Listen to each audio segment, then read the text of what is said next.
Hey guys, welcome back to the Calibrate Tools channel. Today we're going to learn how to change those brake pads on your car. See you right after this.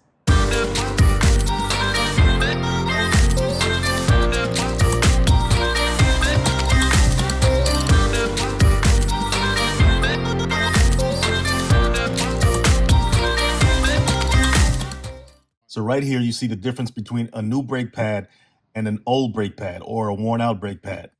The brand new brake pad has a line in the middle and it's a much thicker pad. When that line starts to fade and eventually disappears, obviously it's going to be worn down as well. Right here is the wear indicator or the squealer clip. Once the pad reaches that point, that clip is going to contact the rotor and cause that squealing sound. That's a warning telling you change your brakes. If the sound disappears, that means that squealer clip broke off, just like on this brake pad. Just because the sound disappears doesn't mean you're good. It just means that clip broke off, which sometimes happens.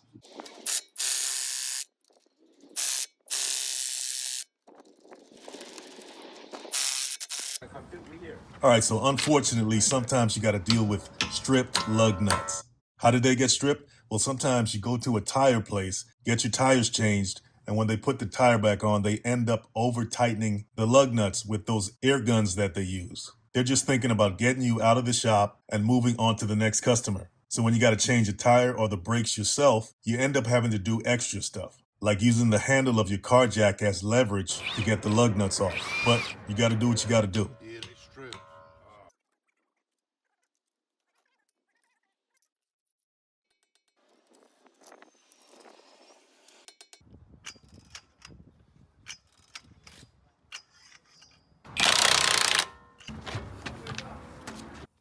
Now that hole that the screwdriver is going into is called the brake caliper inspection hole. It's also called the pad inspection window or the wear indicator port. It's a small hole on the caliper bracket that lets you visually check the thickness of the brake pads without removing the wheel. Now, like you see right here, you can also stick a tool into it to measure the thickness of the pad as well. But sometimes you can also use that tool as a leverage point when you're compressing the caliper piston, even though that's not the intended purpose of the hole. So now we're going to remove the caliper slide pin bolt and swing the caliper open so we can remove the old pads.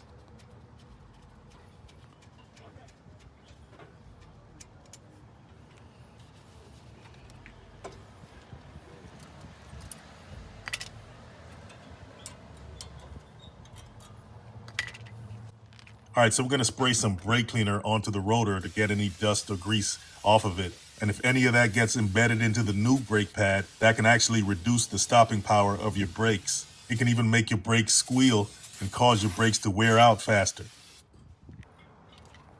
All right, so when you're compressing the piston all the way back using the brake caliper piston tool like we see right here, you want to use one of the old brake pads to put against it so you won't damage the piston face. And you can also open the brake fluid reservoir cap under the hood before compressing the piston, because that'll relieve some of the pressure. Whatever you do, just don't let the caliper hang by the brake hose. Rest it somewhere or use a wire or hook to support it.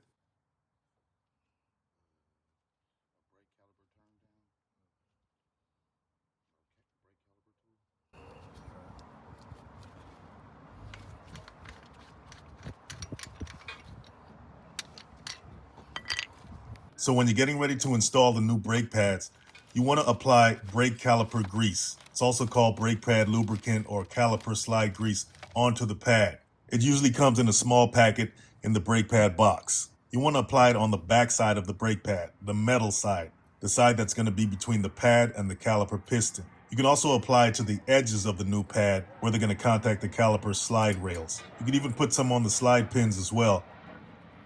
The reason you need this is to prevent the pads from sticking in the caliper bracket, and it also allows the pads to slide evenly as they wear down over time. It can also stop your brakes from squealing from the vibration between the pad and the piston. All you need is a thin layer. You don't want to overdo it, but never get it on the rotor and never get it on the actual surface of the pad.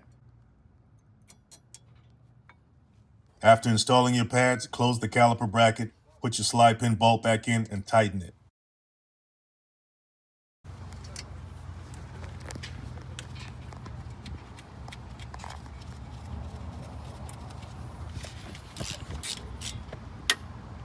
So when you're putting your tire back on, you want to make sure that you line up your lug nut holes. Now that can be a little tricky sometimes. You can just take a lug nut and slide it into one of the holes in the tire, then put it on and thread it in. However you get it on, just remember that you want to thread them in by hand at first. That's just a safer way so you can prevent cross-threading. You definitely don't want to use an impact gun to tighten them at first. And you want to tighten them in a star pattern. That just means you want to tighten the lug nuts in a crisscross pattern. You put one in and then put one in at the opposite side of it. You don't want to install and tighten them in a circle, because if you do that, one side of the wheel is going to get clamped down before the other side, and that'll cause the wheel to be crooked, and that can warp the rotor over time. The star pattern will keep everything even and flat against the hub.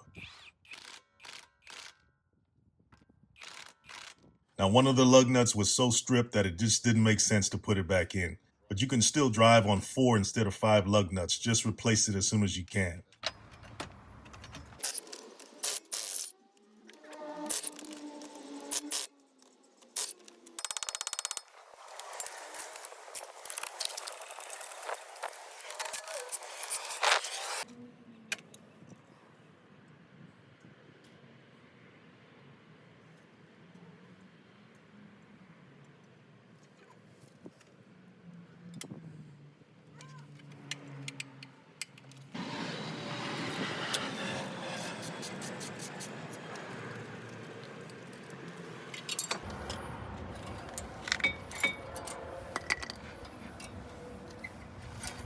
So right here, we're installing the wear indicator clip, sometimes called a squealer clip. And typically you just install this on one wheel per axle. So when you hear the brake squeal, that's because the tip of this clip is hitting the rotor, making that high-pitched squeal, telling you the pads are getting low and it's time to change them. So you don't need all 4 pads squealing at you, you just need one per axle to let you know. And it's usually installed on the inner pad on the driver's side.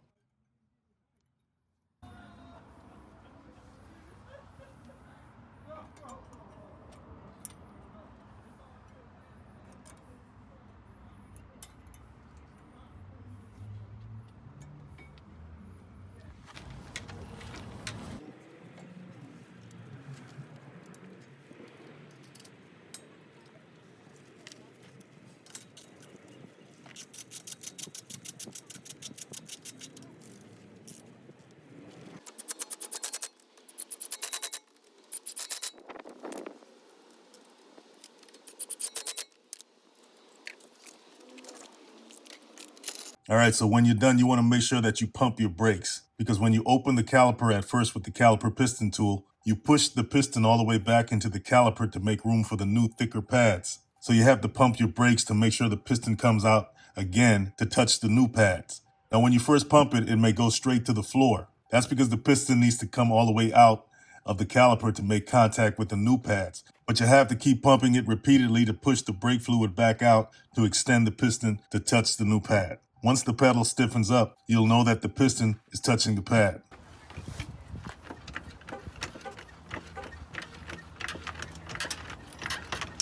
So when working on the rear brakes, you want to make sure that you disconnect the parking brake cable or the emergency brake cable, because it's connected to the rear caliper on disc brakes and on brake shoes or drum brakes. You can't take the caliper or drum off without disconnecting it first.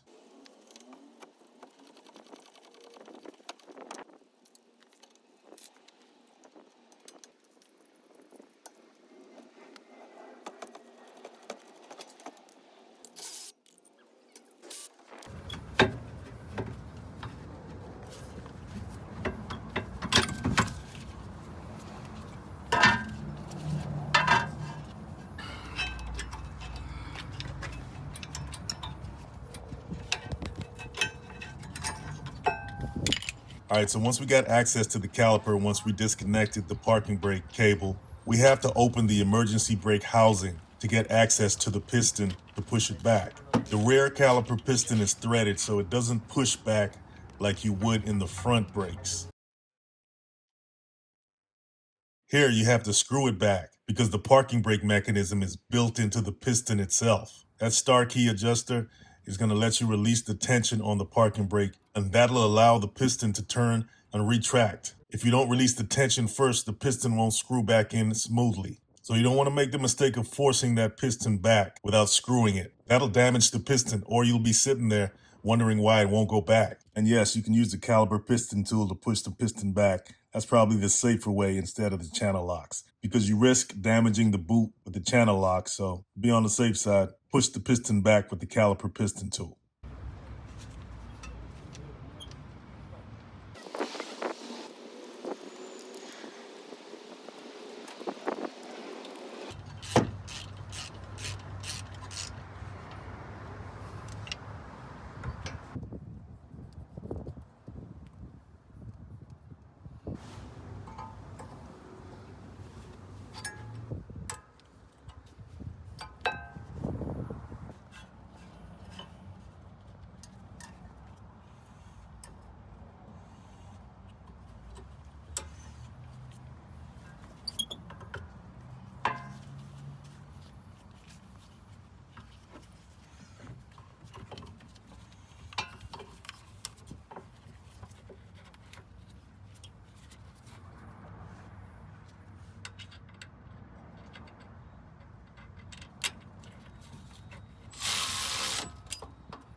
Well, there you go. Changing your brake pads is not as hard as you thought, right? Hit that like and subscribe if you appreciate the video, and check out the links below if you want to support the channel. See you in the next one.